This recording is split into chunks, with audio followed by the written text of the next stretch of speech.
Bismillahirrahmanirrahim. Assalamu alaikum everyone.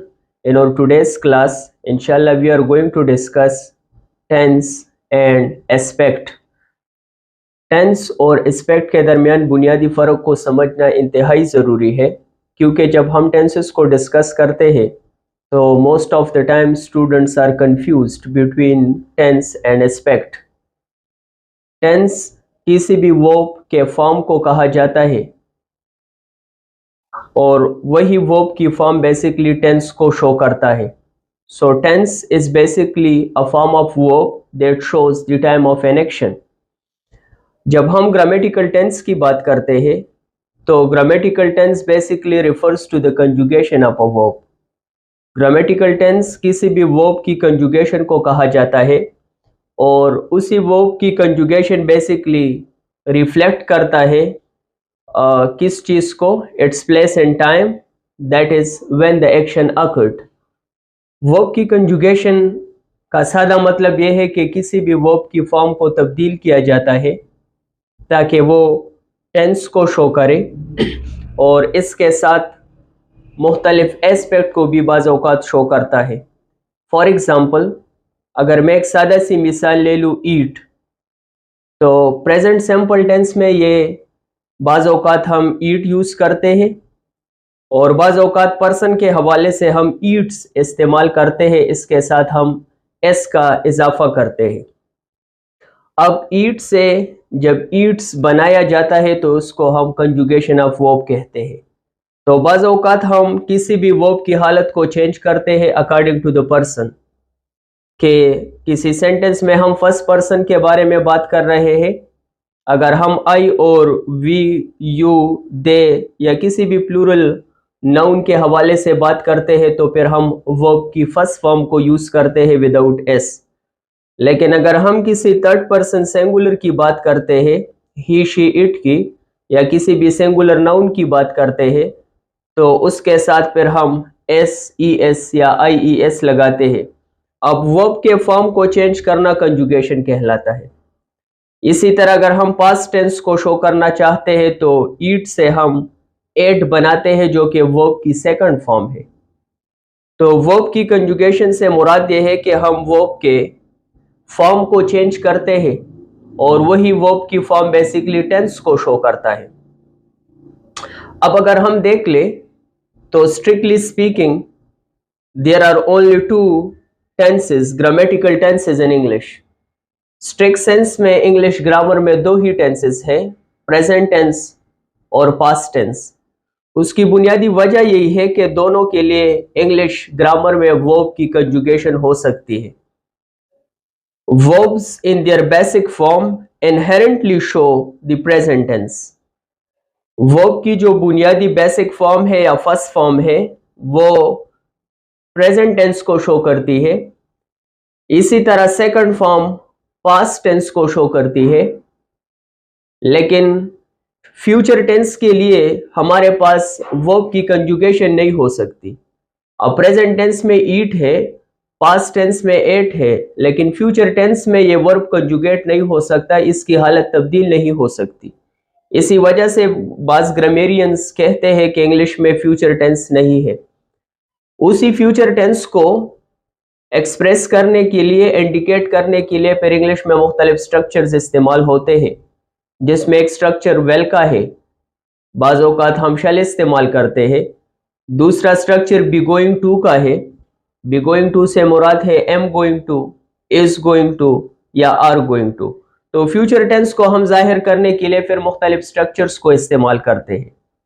तो जब हम टेंस की बात करते हैं तो बेसिकली हम वर्ब के कंजुगेशन की बात करते हैं या टाइम की बात करते हैं कि कोई एक्शन का ताल्लुक, किसी भी एक्शन का ताल्लुक या प्रेजेंट टाइम से है या पास्ट टाइम से है या हम फ्यूचर टाइम के बारे में बात कर रहे हैं।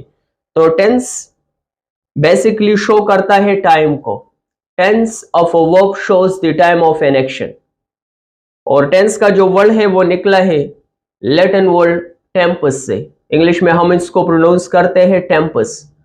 टेम्पस का मतलब भी है टाइम, वर्ब का मतलब भी सादा अल्फाज में है टाइम। अब एस्पेक्ट की जब हम बात करते हैं तो aspect basically refers to the nature of the action. Aspect किसी भी एक्शन के नेचर को शो करता है।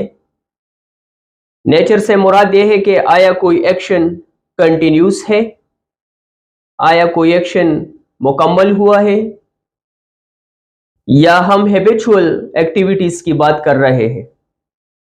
एस्पेक्ट को शो करने के लिए एक तो इंग्लिश टेंसेस में हेल्पिंग वर्ब्स या ऑक्सिलरी वर्ब्स इस्तेमाल होते हैं, जिस तरह प्रेजेंट कंटिन्यूस में और प्रोग्रेसिव में एमएसआर का इस्तेमाल किया जाता है, पास्ट कंटिन्यूस में वाज वर का इस्तेमाल किया जाता है, and so on and so fourth.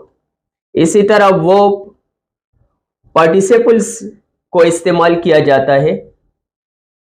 जब हम पार्टिसिपल्स की बात करते हैं इंग्लिश टेंसेस के कॉन्टेक्स्ट में, तो हमारे साथ प्रेजेंट पार्टिसिपल होता है, जो कि हम बेसिकली वर्ब के आईएनजी फॉर्म को कहते हैं। वर्ब के बेस फॉर्म के साथ जब हम आईएनजी को लगाते हैं तो इसको हम प्रेजेंट पार्टिसिपल कहते हैं। फॉर एग्जांपल ईट के साथ जब हम आईएनजी लगाते हैं तो वो ईटिंग बन जाता है। ईटिंग एक प्रेजेंट पार्टिसिपल है। इसी तरह वर्ब के जो पास्ट किसी भी वर्ब के तीन बुनियादी फॉर्म होते हैं, बेस फॉर्म, पास्ट फॉर्म और पास्ट पार्टिसिपल। वर्ब के थर्ड फॉर्म को हम पास्ट पार्टिसिपल कहते हैं और पास्ट पार्टिसिपल परफेक्ट टेंसेस में इस्तेमाल होता है। अब एस्पेक्ट को बनाने के लिए एक तो ऑक्सिलरी वर्ब्स इस्तेमाल होते हैं और इसके साथ वर्ब पार्टिसिपल्स इस्तेमाल होते हैं, और एस्पेक्ट कहा जाता है the nature of the action को। तो जब भी हम टेंस की बात करते हैं तो बेसिकली हम टाइम की बात करते हैं, और जब हम एस्पेक्ट की बात करते हैं तो हम नेचर ऑफ द एक्शन की बात करते हैं। तो इंग्लिश में तीन टेंसेस है, जिस तरह हमने डिस्कस किया। स्ट्रिक्टली स्ट्रेक्ट सेंस में तो दो टेंसेस है, लेकिन इंग्लिश में हम तीन टेंसेस को डिस्कस करेंगे और तीन जमाने होते हैं नॉर्मली। हमारे पास प्रेजेंट टेंस है जो कि मौजूदा वक्त को जाहिर करता है, पास्ट टेंस गुजरे हुए जमाने को शो करता है, और फ्यूचर टेंस आइंदा जमाने को शो करता है। तो जब भी हम टेंस का वर्ड यूज करेंगे हम टाइम के कॉन्टेक्स्ट में यूज करेंगे, और एस्पेक्ट का वर्ड जब हम यूज करेंगे तो हम नेचर ऑफ द एक्शन के एस्पेक्ट में यूज करेंगे। अब एस्पेक्ट इंग्लिश में जो हम यूज करते हैं टेंसेस के कॉन्टेक्स्ट में वो फोर है बुनियादी तौर पर। या हम इस्तेमाल करते हैं इंडेफिनिट, जिसको सैंपल भी कहा जाता है। अब इंडेफिनिट या सैंपल वो एस्पेक्ट है जिन एस्पेक्ट को हम तब बयान करते हैं जब किसी एक्शन का बिगिनिंग और एंड, या किसी इवेंट का बिगिनिंग और एंड, या किसी भी कंडीशन का बिगिनिंग और एंड अननोन हो, मालूम न हो। हमें पता नहीं होता कि एक एक्शन कब शुरू हुआ था और ये कब खत्म हुआ है। जब किसी एक्शन के बारे में हमारे पास ये मालूमात न हो तो इसको इंडेफिनिट या सिंपल एस्पेक्ट कहा जाता है। इसी तरह इंडेफिनिट और simple aspect habitual actions, repeated actions या साइक्लिकल एक्शंस को भी जाहिर करता है। तो पहला एस्पेक्ट है इंडेफिनिट या सिंपल, दूसरा है कंटिन्यूस या प्रोग्रेसिव। प्रोग्रेसिव या कंटिन्यूस एस्पेक्ट जारी कामों के लिए इस्तेमाल होता है, ख्वाह वो पास्ट में हो, प्रेजेंट में हो, या हम फ्यूचर की बात कर रहे हो। तीसरा है परफेक्ट एस्पेक्ट। परफेक्ट का मतलब है कि कोई काम मुकम्मल हो चुका है, उसकी एंड मालूम हो, उसका ताल्लुक प्रेजेंट से भी हो सकता है, पास्ट से भी हो सकता है और फ्यूचर से भी हो सकता है। चौथा है परफेक्ट कंटिन्यूस। अब परफेक्ट कंटिन्यूस अलग से कोई एस्पेक्ट नहीं है, कंटिन्यूस एस्पेक्ट को और परफेक्ट एस्पेक्ट को मिलाया गया है और उससे एक एस्पेक्ट बना है जिसको हम कहते हैं परफेक्ट कंटिन्यूस। और परफेक्ट कंटिन्यूस में उन तमाम एक्टिविटीज की बात होती है जिनका कुछ हिस्सा मुकम्मल हो गया हो, जो कि परफेक्ट है, लेकिन वो काम अब भी जारी हो। अगर हम पास्ट की बात करें तो वो काम जारी थे, अगर हम प्रेजेंट की बात करें तो वो काम जारी है, और अगर हम फ्यूचर की बात करें तो वो काम जारी रहेंगे। तो तमाम एक्शंस और एक्टिविटीज जिनका कुछ हिस्सा मुकम्मल हो गया हो, या हो गया था, या हो गया होगा, और फिर वो जारी थे, जारी है या जारी रहेंगे, तो उसको हम कहते हैं परफेक्ट कंटिन्यूस एस्पेक्ट। अब टेंस और एस्पेक्ट को जब हम मिलाते हैं तो तीन हमारे साथ टेंसेस हो गए, पास्ट, प्रेजेंट और फ्यूचर, और हर एक टेंस के फिर फोर बेसिक एस्पेक्ट है, indefinite, continuous, perfect and perfect continuous. So all together इंशाल्लाह हम 12 टेंसेस की बात करेंगे। टेंसेस का वर्ड मैं इसलिए यूज कर रहा हूं कि नॉर्मली हम कहते हैं कि इंग्लिश में 12 टेंसेस है, और डिटेल में हमने डिस्कस की कि किस तरह स्ट्रेट सेंस में इंग्लिश में 2 टेंसेस है, लेकिन फ्यूचर भी हमारे पास एक जमाना एग्जिस्ट करता है, उसके लिए अलग से स्ट्रक्चर है।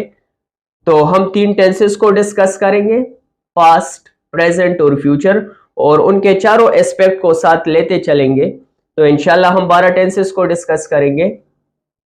हम उनके स्ट्रक्चर्स के बारे में डिटेल से बात करेंगे, एज वेल एज उसके यूजेस के बारे में इंशाल्लाह हम डिटेल से बात करेंगे।